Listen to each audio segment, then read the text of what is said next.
আসসালামু আলাইকুম viewers, welcome back to my channel. আজকে আপনাদের সাথে শেয়ার করব ভিন্ন রকম স্বাদে কলিজা ভুনা। যারা কলিজা খেতে পছন্দ করেন না তারাও এভাবে কলিজা ভুনা বাসায় ট্রাই করলে অবশ্যই খুব মজা করে খাবেন।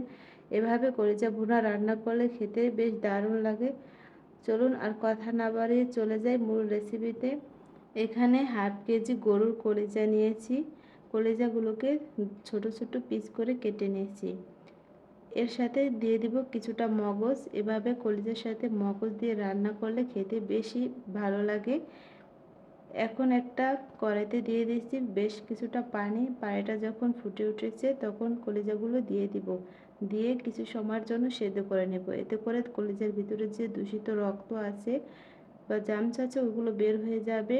কলিজা রান্না করার পর সুন্দর একটা কালারও আসবে।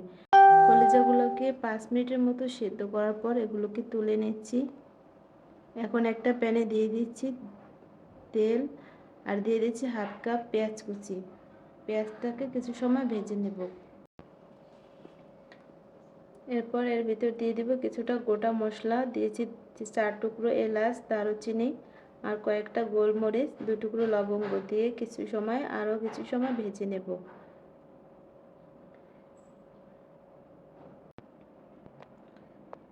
এখন এর ভিতর দিয়ে দিব এক চা চামচ রসুন বাটা, 1 চা চামচ আদা বাটা, 1 চা চামচ জিরা বাটা আর দিয়ে দিচ্ছি হাফ চামচ ধনিয়া গুঁড়া, দিয়ে দিচ্ছি 1 চা চামচ মরিচের গুঁড়া আর হাফ চা চামচ হলুদ গুঁড়া দিয়ে কিছু সময় কষিয়ে নেব। সামান্য একটু পানি দিয়ে মশলাগুলো কষিয়ে নিচ্ছি। মশলাগুলো খুব ভালো করে কষাতে হবে। যে কোনো রান্নায় মশলাটা কষানোই হচ্ছে মেন। মশলা যত বেশি কষানো হবে রান্নার স্বাদ তত বেশি হবে। এখন মগজগুলো দিয়ে দিব। মগজগুলো দিয়ে কিছু সময় কষিয়ে নেব। সামান্য একটু পানি দিয়ে মগজটাকে কিছু সময় প্রথমে কষিয়ে নিব ভালো করে। দিয়ে দিচ্ছি স্বাদ মতো লবণ। মগজটা যখন ভালোভাবে কষানো হয়ে আসবে তখন এর ভিতর কলিজা অ্যাড করছি।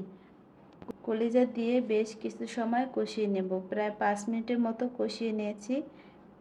এখন এর ভিতর দিয়ে দিচ্ছি 4টা কাঁচামরিচ। এটা দিয়েছি শুধুমাত্র ফ্লেভারের জন্য।